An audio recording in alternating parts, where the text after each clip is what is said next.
watching Rogers TV. The opinions expressed in the following programs are those of the participants and do not necessarily reflect those of Rogers nor Rogers TV.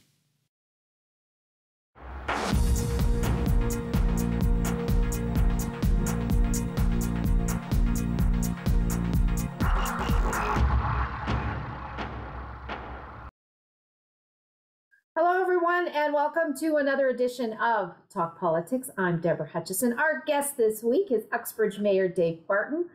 Welcome back to you. And Mayor, you're coming to us not from your office this time, but you're up in Ottawa. What's going on?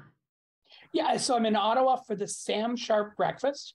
This is an event. It was a packed house this morning where military personnel, politicians, everyone comes together to remember Sam Sharp and to ensure that the mistakes that were made, at the end of his life, the end of his career, are not made again.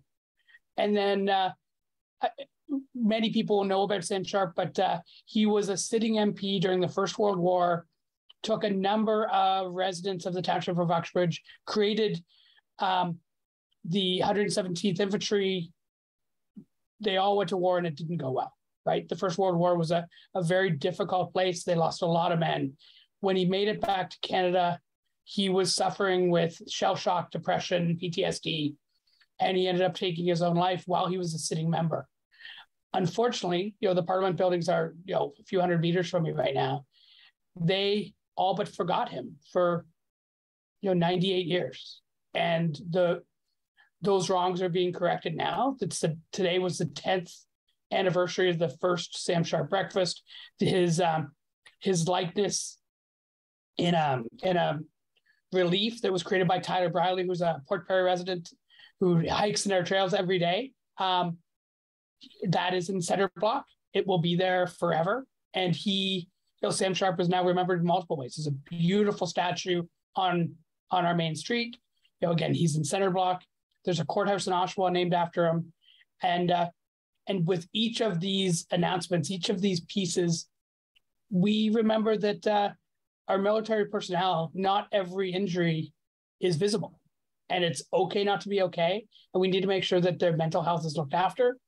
And we learned more about that today with some very incredible speakers who, reminded the lawmakers in the room and all of us that we need to do more. We need to be consistent and we need to make sure that all injuries that are sustained in battle are looked after. Okay.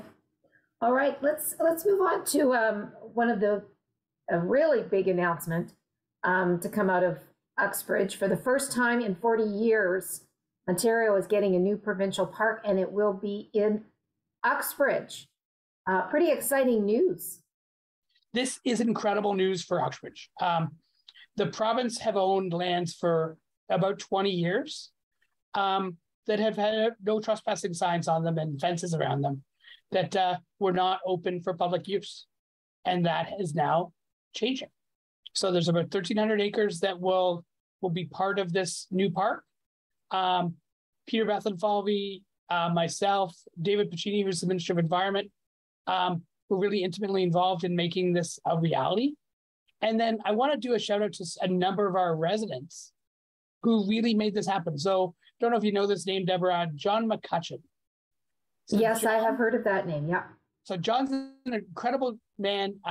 He has dedicated much of his life and much of his resources to conservation and to trails.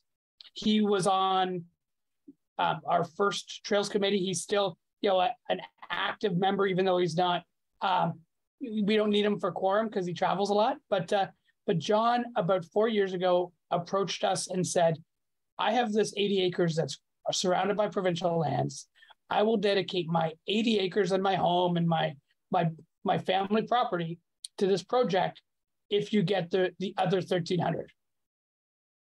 And he kind of stuck that as a carrot. And we talked a lot to Peter Bethlenfalvy, worked with John Henry from the region of Durham, and eventually we got David Piccini on it. We pushed it through Treasury Board. The Premier put his stamp of approval on it, and we will be getting a new provincial park. And this is where the fun really begins. This Now we know the lands are dedicated to that. Now it's exactly what it's going to be. What type of activities are going to be there? Is it just hiking and biking, or are we going to do equestrian and all those different things? Those are the questions that we'll ask. And the public's turn to get involved is happening, in the next couple of weeks. So this is a real success story of collaboration at all levels. 100%. That's what Uxbridge is. It is a place where our residents come up with amazing ideas and they put their money where their mouth is. They don't say, hey, we need to do this, Dave, get it to happen. They say, here are my resources. Let's multiply them by 15 and make this park a reality. And I will use all my connections and all my political pressure to help you make it happen. And then, everyone picks up the phone. So I pick up my phone when John calls. Peter Bethenfall picks up his phone when I call.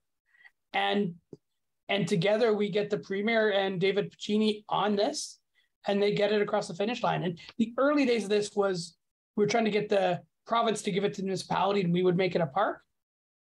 But we were really concerned about how we were going to fund it and how we were going to manage these lands long-term. With the province, they have more zeros in their budgets and they can make this happen long-term and they can fund it. So this is the best possible news on this. Again, lots of information to come. There's going to be, we're going to be talking to stakeholders and Indigenous partners and all those different people.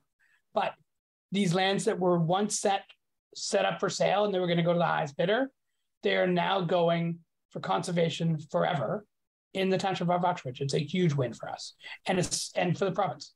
And the generosity of Mr. McCutcheon, I mean, giving up his land for this project too. That doesn't happen very often. It doesn't. But if you know John, you know that he thinks 50 years out. He thinks about legacy. He thinks about how his assets can really be used for good.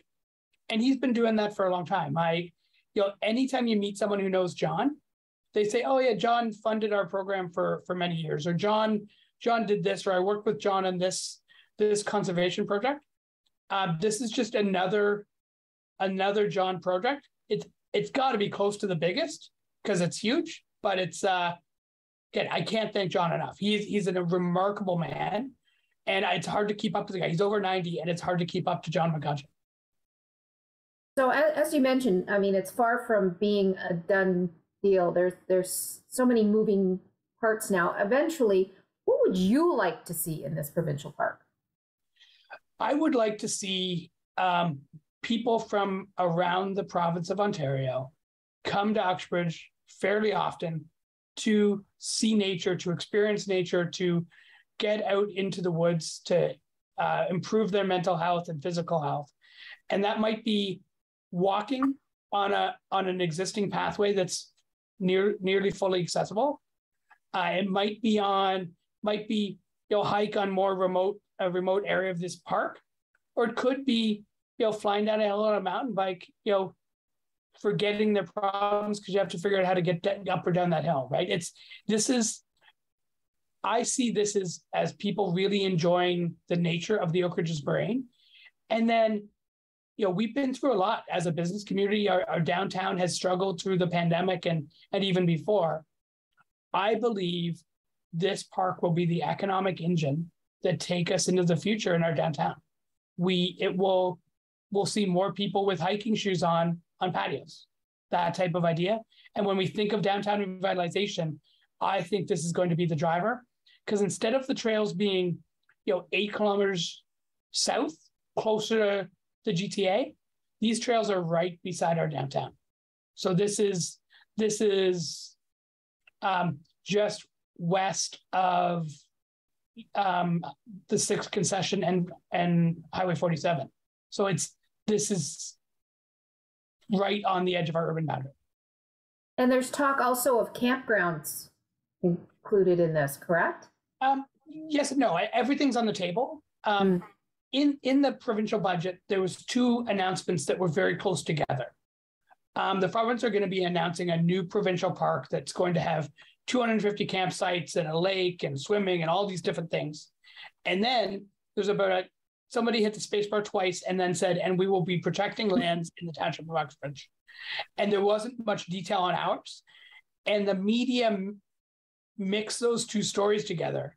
So there's still a lot of people that say, where are we going to put 250 campsites on this? And what is the draw going to be? So there might be camping here, but that decision certainly hasn't been made. And if it is, I don't think it's going to be 250 sites. It might be a smaller type of campsite. It might be for events. It might be for, Boy Scout troops that come up and need a place to camp. Really, everything's on the table, except there are no decisions like 250 campsites made today. Time frame. How long do you think this is going to take before we've got our park and it's open? That's a great question. And what I can tell you is, if David Piccini, who's the Minister of Environment, Conservation and Parks, is one of the most aggressive people I've ever met. He is really excited. Oh, he's amazing, right?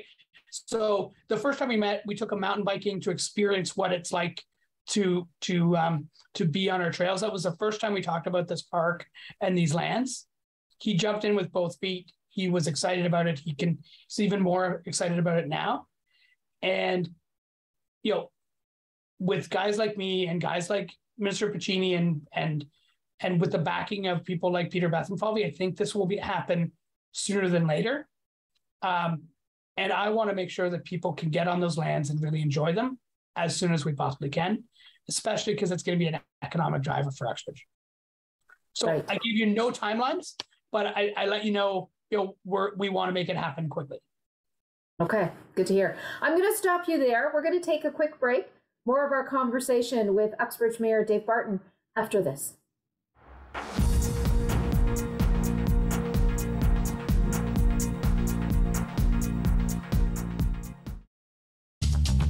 This program is brought to you by Ignite TV.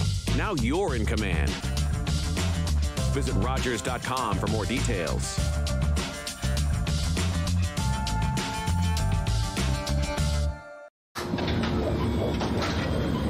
This is a perfectly healthy child. What's unhealthy are birth alerts, a racist practice that may stop this Indigenous mother from going home with her newborn.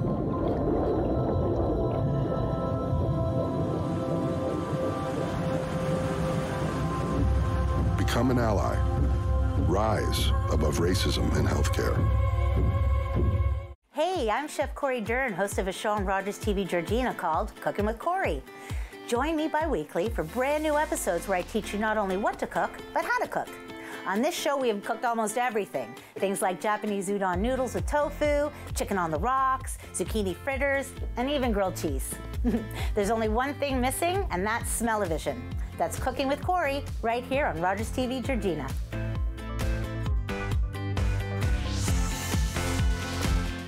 Knights of Columbus TV Bingo every Tuesday at 7 p.m. right here on Rogers TV with a guaranteed $5,000 grand prize jackpot on the full card winner. Every week, 7 p.m. Tuesdays, right here on Rogers TV. From Barbie to Oppenheimer and everything in between, film critic Dave Voigt and I preview the 2023 summer movie season on the next episode of Cinema Scene. You're watching Rogers TV.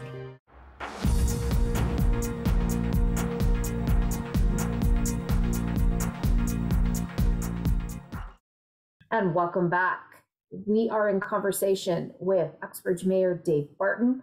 I want to quickly ask you for a hospital update. What's going on with the plans for expansion there?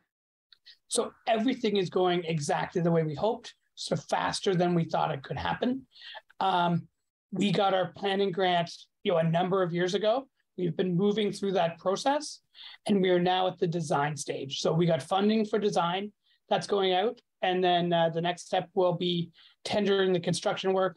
It's probably going to be about 9 months of design. So we have a bit of a lull while the work is being done, and then we'll see what happens next. But what I can tell you is 31 beds, full ER.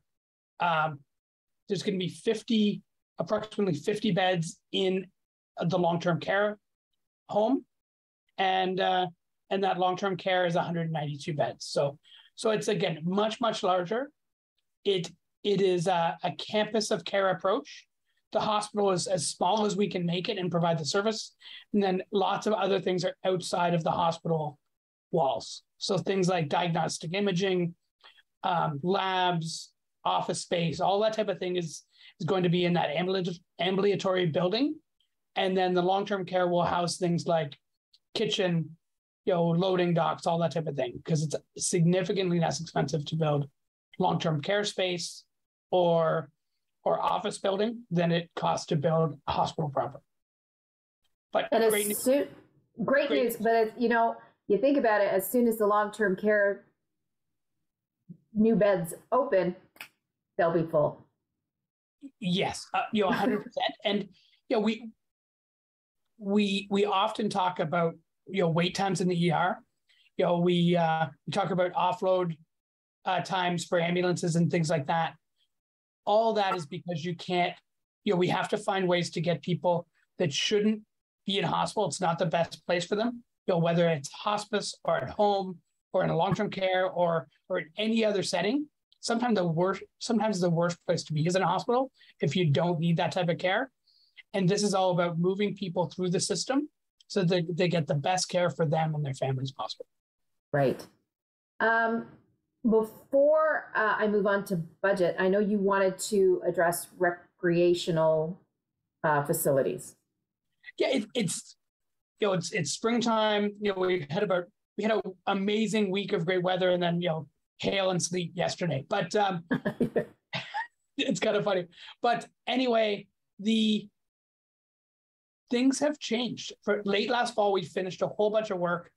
We've got our skate park, our pump track, our baseball diamond, our parking lots, all at the fields of Uxbridge have got a ton of work done last year. They're all lit now.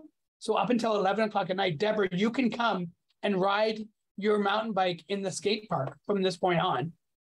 It's open till 11 o'clock. We've got kids there all the time. A lot has happened. And I wanted to thank the different levels of government for their support. Jennifer O'Connell, our MP, has been phenomenal at helping us out and getting us the grants that we need. And that's why we've been able to do these things, like, again, parking lots and lights and irrigation. And then Peter Bethenfall continues to step up as well. And that team with the municipal, the federal, the provincial, all together, we're getting great work done at Uxbridge, and we're improving the lives of my residents. Okay. All right, let's talk budget. We're looking at you settled on a 5.93% increase on the local portion of the tax bill. Are you happy with that number? So I'm never happy when we have a tax increase. So just to be clear, we don't like to raise taxes, but we have to make sure that we leave our assets in better shape than they are when we get there. So, our hit rate on grants has been phenomenal. We've got a lot of work done that's been paid for by other levels of government, but we have to do our part as well. So in that 5.93, 2% of that is dedicated just to our assets. So it's to improve roads. We are saving just under $2 million this year that goes directly into our assets to make sure that our bridges, our roads, our ditching, our culverts are better. So that's happening. We're also dedicating some of that money to our buildings, which is great. And then we put a full 1%. We've talked for a long time. We did a ton of work on downtown revitalization. But this year we decided to put 1% increase just to make all those plans a reality. So it's a really good step forward. So, with 6 to 8% inflation numbers, you take 3% out of the 5.93.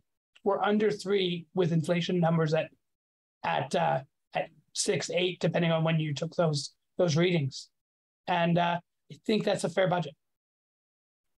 Hard to plan budgets when you're in an environment where the cost of everything is just skyrocketing from, we complain about the cost of the pumps or, the cost of building supplies. Well, think of it from a municipality standpoint, where the amount of gas you're buying just to keep municipal vehicles on the road. Like, I can't even imagine how your bill has increased.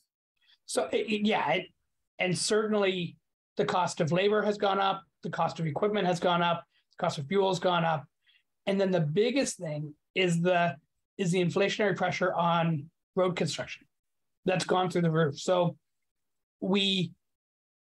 you can't stop doing work, you can't stop paving roads. You have to make these things a little bit better every year, and because when you take a year off, it'll just cost future generations way more. So it's been difficult, but I'm happy with how much we've done. In the last term, we paved just under 20 kilometers of roads for the very first time. We continue to dedicate huge amounts of money to those road assets, including replacing 2 bridges, in the far northwest of our municipality that I'd never driven on until I went to go inspect them. Like, sometimes you have to replace assets that aren't used a lot because they're important to some residents, some farmers, and from an emergency services standpoint, you need multiple ways to get in and out of neighborhoods. So that's where we're at. Okay. I also want to ask you about, just quickly, the wild geese found at Elgin Pond testing positive for avian influenza. What's your message to town residents? So it has been slowing down. We haven't seen as many bird deaths as we saw just as they kind of arrived from the south. So it appears to be getting better. But if you or your loved ones see a dead bird, it's not, or a bird that looks ill, it's not the right time to help it. By helping it, you're only going to be making the situation worse for yourself and your family. This avian flu has been known to transmit between birds and animals, and we need to make sure that we're keeping all of us all safe. I think we've found somewhere, I think, just under 30 birds in the Uxbridge area, and we're dealing with that on a case-by-case basis. But again, the only real message here for you folks is, if you see a bird that's sick or dying, don't try and nurse it back to health. Keep a safe distance. Unfortunately, that bird is going to have to pass away. This avian flu is nearly 100% fatal for birds. So just, it's not the right time to try and help it. Now, if they see a sick bird, what should they, like you said, keep your distance, but who should they be calling? Should they be notifying the town? Yeah, so if you just Google Uxbridge and avian flu or Uxbridge and birds, you'll find it within a couple clicks, and it will give you a number to call, and we can help you, either help you dispose of it yourself, or we can send staff over and do that for you. Okay. I want to talk about the provincial budget and the announcement. One thing that was also included in it was, they said, on the heels of last year's devastating windstorm, tornado, whatever you want to call it, about $881,000 in provincial funds were earmarked or are being earmarked for Uxbridge. Is that new money? It is. So that's part of the disaster recovery fund. So when municipalities like ours get devastated with a significant weather event, whether it's a flood or tornadoes like this, there is money to help. You have to meet certain thresholds, and like any, let's call it insurance, but with any type of insurance like this, there's deductibles and they only cover certain percentages. We submitted about, I think, $925,000 in costs. We got $881 or so. This will make us, safe, right? It certainly doesn't cover all the costs. We have a lot of trees to plant. We have stumps to grind. There's a lot of work left to do. We're almost a year into this storm recovery, and this 881 will make us safe again. Yeah, we were talking before we started to record about, I had just passed, it's Second Wedge, right? Yeah. Isn't that the one that's rebuilding? And my husband and I were passing it, And he did a double take just at, it's rebuilding. And, we were so used to seeing nothing after the windstorm, and now it's there in all its glory, and it looks great. Yeah, so I'll do a shout out to, people like Rob and Joanne from the Second Wedge, who are rebuilding better than before, right? The amount of effort and time and energy that they've taken to put their business back together that has just been phenomenal. And you take a short drive around Uxbridge, there's still construction happening everywhere. Major project right to the west of them. There was a whole forest that was taken out. That we are just finally grinding up the trees and getting it set for reforestation right now. And then, new foundations are going in where we lost houses. Our multi-res buildings, some of them have people in them again.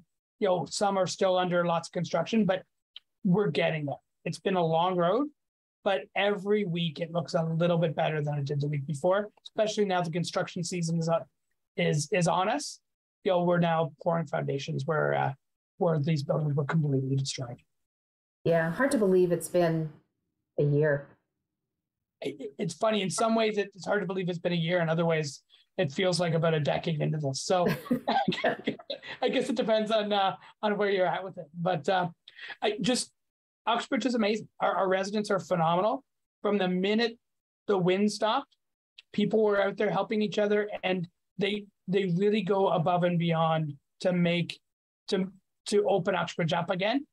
It's sad that it's taken so long to get some of the reconstruction going, but the tree removal on municipal property and other property happened incredibly fast. Just so you know, if you ever want to become a resident of Uxbridge, you have to buy a chainsaw and show that ownership before you get your property. It's a new requirement. Okay. All right. We have less than 30 seconds. I just wanted to promote the upcoming Uxbridge Barton Free Trail Park Run is back, and that's a weekly event. Yeah, so every Saturday morning you can lace up your running shoes and run on our trails. This is a great event. They have these all over the place, but the Barton Trail Run is phenomenal. Named after the development, not me, just so you're aware. But again, really good step in the right direction, and another great way to get outside, get fit, and enjoy the trails in the township of Uxbridge. And on that, we are out of time. Mayor Barton, thanks so much for spending time with us. Thank you. Okay, and thanks to you for joining us. Until next time, I'm Debra Hutchison. Bye for now.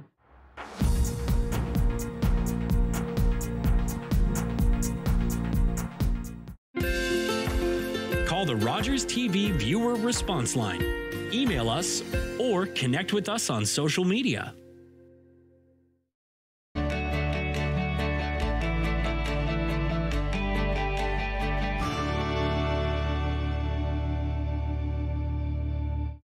Monsieur de Champlain, when I finish paddling through this wilderness and reach China, I shall greet them wearing this. Monsieur Nicolet, your mission shall be for the honor of the king and the Holy Faith. In the summer of 1634, Jean Nicolet set off from Quebec to find a trade route that would link Europe and North America with China. But where is it? Further. I know the place you are seeking. For months, Nicolet pushed through the wilderness, searching for the Western Sea. Georgia, Mississippi! What did he say?